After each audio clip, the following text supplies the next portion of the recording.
Boa tarde, eu sou a Gabriela, sou do time da Caps Investimentos e hoje a gente vai falar com o AKP, que é o Wealth Management, que cuida também de muitos fundos e tem uma frente bem forte aí com fundos de FDICs. A gente vai falar com o Vitor, que é um dos sócios da empresa e também cuida da parte de RI, e ele vai nos apresentar como é que é a história da AKP desde o início até hoje.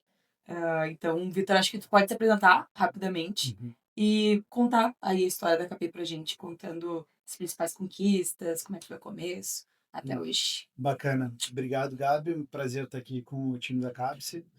A KP é uma casa que tem aproximadamente 9 anos de história, 9 anos e pouquinho. A KP nasceu como um multifamily office puro, na figura de dois dos nossos três principais sócios, Ricardo Kuflich e Paulo Dallagnol. Depois teve também a entrada do nosso terceiro sócio, que é o Elvio Greibler. E o Elvio era da CAPES também, né? Então tem aí esse parentesco entre os escritórios. Isso, e bem bacana também contar essa história.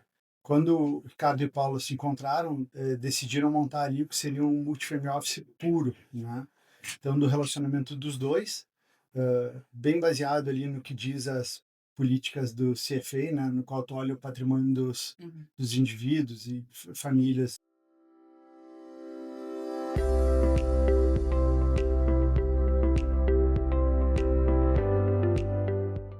Então, pensando no cenário Brasil hoje, cenário fiscal, etc, etc, hoje, né, quais são os maiores desafios para as FDICs, considerando inadimplência, eh, com essa taxa de juros, né? Porque a gente passou por essa taxa de juros durante a pandemia de 2% e agora a gente está numa taxa de juros a 15%. Então, entender, o que as FDICs enfrentam nesses cenários, tanto, expansionistas como contracionistas, né? Não, bacana, boa pergunta.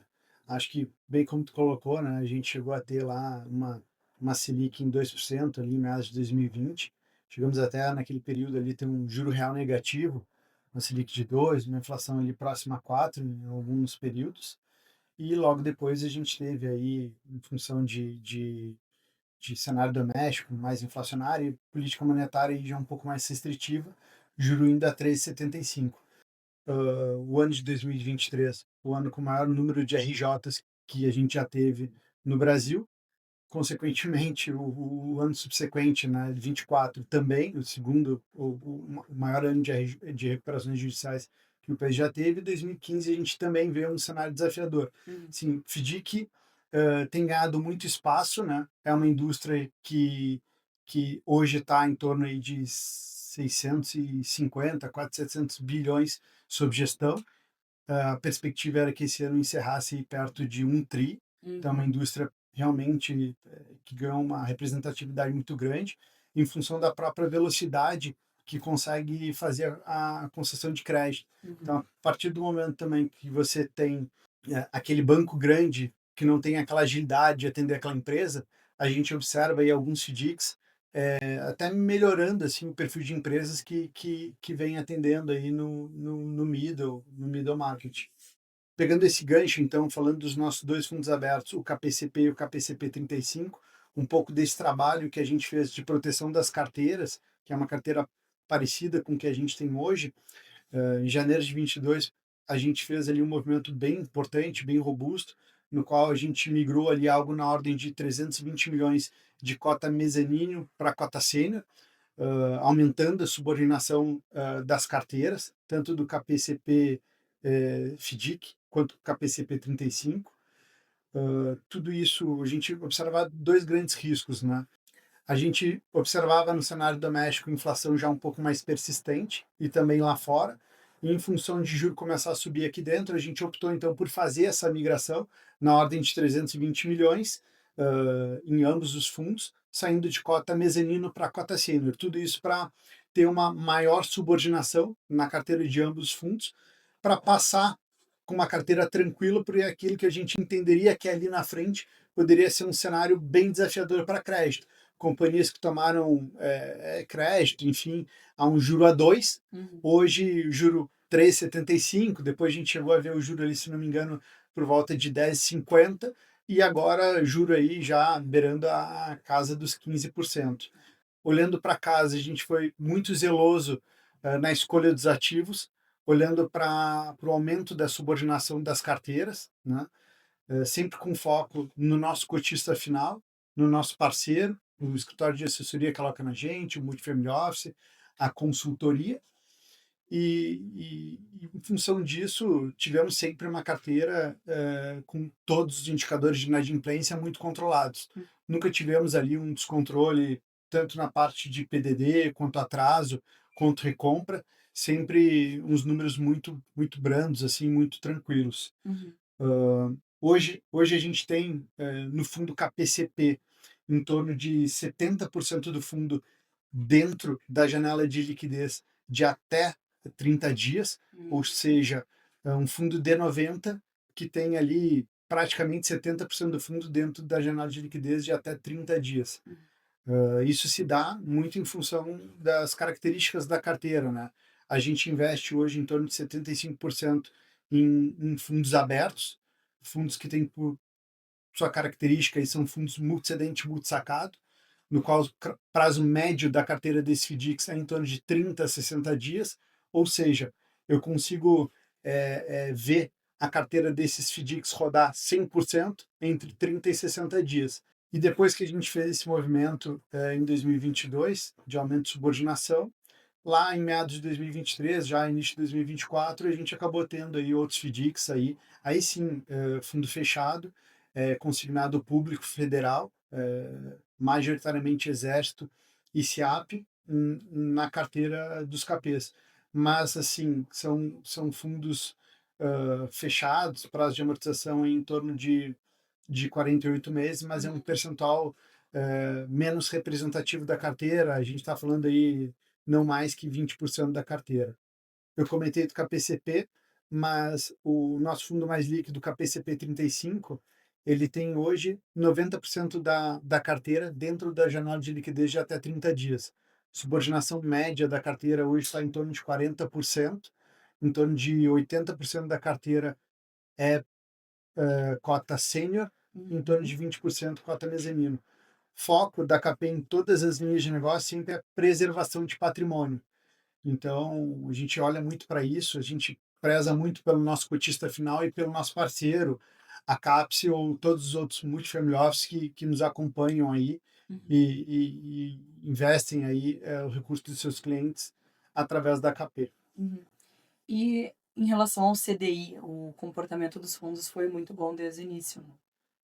Sim, a gente tem ambos os fundos, eles nunca tiveram um dia sequer abaixo do CDI. Claro que em momentos que o juro teve mais baixo, a gente teve ali rodando um pouco mais. Mas a gente sempre costuma dizer que no nosso mercado rodar não há mérito nenhum, né? Se hoje falar assim, pô, Vitor, vocês poderiam montar uma carteira para rodar aí, sei lá, 10 pontos a mais do CDI?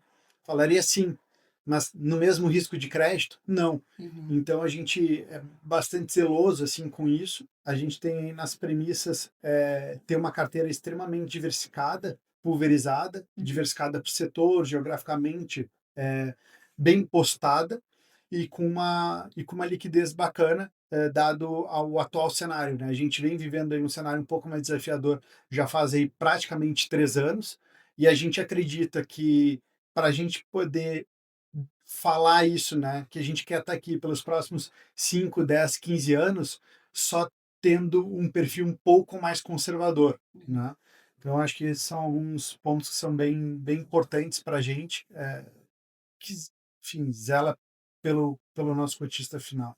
E ainda comentando sobre essa pergunta de CDI, só uma característica, né, uma pergunta que sempre é bastante feita aqui para a gente, mas vem cá, a Selic está subindo, eh, a carteira vai rodar mais, menos, como é que funciona? Hoje a carteira, a gente investe em cota CDI+, então, como a gente teve agora esse movimento de Selic subindo, no retorno absoluto do fundo ele subiu, no relativo ao CDI deu uma achatada.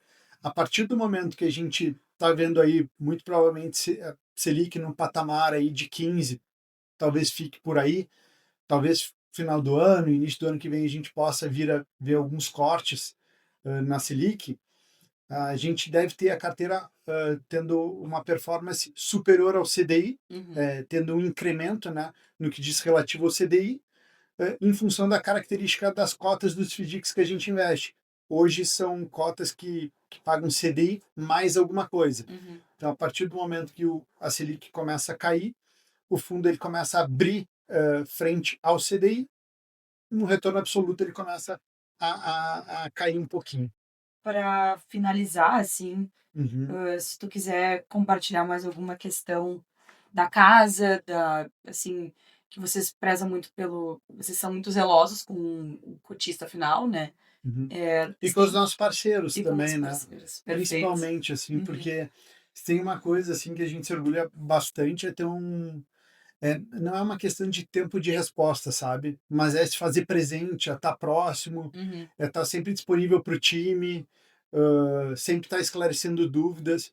Não é tão incomum a gente fazer um bate-papo com o assessor e com o cliente. uhum, Às vezes o assessor fala: Poxa, Vitor, tu gostaria de fazer um bate-papo aqui, passar um pouco mais do fundo para o cliente. Às vezes ele tem algumas dúvidas. Pô, seria legal que a gestora falasse com ele. A gente se coloca super à disposição e busca sempre estar muito próximo do nosso cotista final, seja ele o parceiro de negócio, né, que é o escritório que faz a diligência na gente. A CAPES, por exemplo, é um escritório extremamente zeloso. Eles vêm aqui dentro, fazem todo o processo de diligência na KP, buscam entender como é que está organizado o time, quem são as pessoas que estão tocando crédito, como é que está, quem são as pessoas da área de risco, uhum, compliance, buscam fazer esse bate-papo bem próximo para depois estar levando o fundo para os seus clientes. E a uhum. partir disso a gente faz aí um acompanhamento mensal, trimestral, fazendo atualizações, né, da casa. E agradecer a KP mais uma vez por essa conversa, pela parceria de anos, né, e contem com a CAPS, vamos marcar outra hora um happy hour todo mundo. E acho que é isso, Vitor. Muito obrigada. Eu que agradeço, Gabi, um prazer poder falar contigo, com a CAPSE, e é um prazer, as portas sempre abertas, e vamos marcar esse happy hour. Fechou todas?